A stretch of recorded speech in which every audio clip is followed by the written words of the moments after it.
A Dreamer's Life by Lorica Bretherton. The Lie. I inherited my father's genes and my mother's imagination. I lived in a world where the meerkats were my friends and my toothbrush talked to me. When the time came to give up my milk bottle, my mum told me the story of the meerkats that lived in the desert just beyond the fence on the edge of the Sanding boarding school yard. The meerkat family living there were very poor. They didn't have much of anything. And me?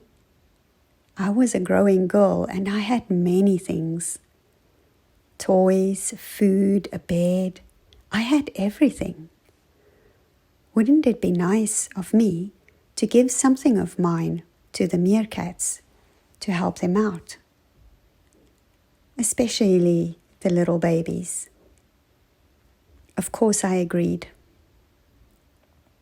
My mum suggested I give them my milk bottles because I was a big girl and I really didn't need them anymore.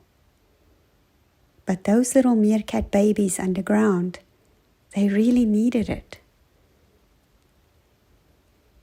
And so the day came when I went to the fence with my mum. I remember standing at the fence and looking through the wire, seeing only sand and more sand. My mum handed me my bottles, one by one, and I threw them across the fence. They landed in the dry dust. This is the very first memory that I have as a child, throwing baby bottles across a fence and watching them land a foot or so away in the sand. Every night, a beautiful lady of light would sing me to sleep. Throughout the night, whenever I woke, the lady was there, always there, sitting in the chair next to my bed.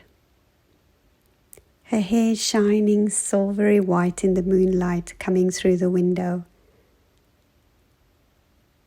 Until the day I broke the pot plant that stood on the porch and my mother demanded what had happened. I lied. It was Mr. Sandman who did it. That is what I told her. I don't know why I lied. It just came out. But the consequences of that lie followed me throughout my life. When I look back at that lie, I wonder whether my life would have turned out differently had I told the truth. That night, I laid in bed and I waited for the lady. But the lady didn't come. Eventually, I fell asleep, clutching my doll with the golden hair, feeling alone without the lady. Later, I woke, and the room felt cold, even though it was middle of summer and the heat left my skin wet. My hair stuck to my neck and forehead, but I was cold.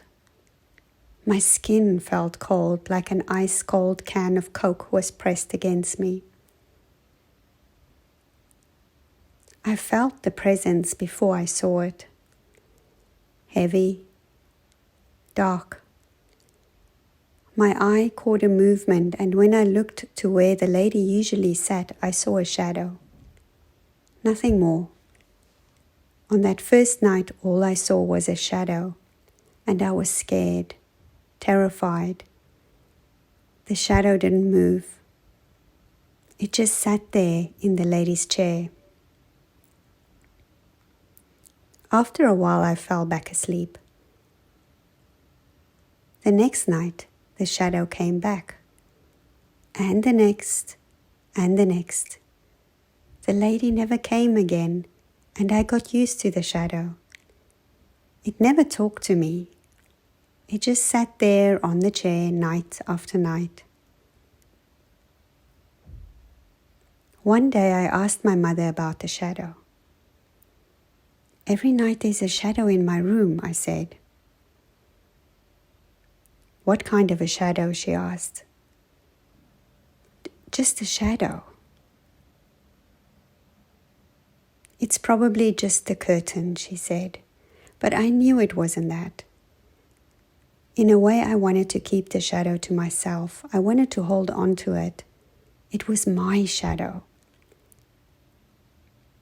It was the day before my 7th birthday when the shadow finally spoke to me. For 2 years, he sat there by my bed every night, never saying a word. And then, that night, I woke and I heard the voice.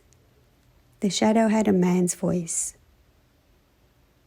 "Right," the shadow whispered in a raspy voice. "Right, little girl, right."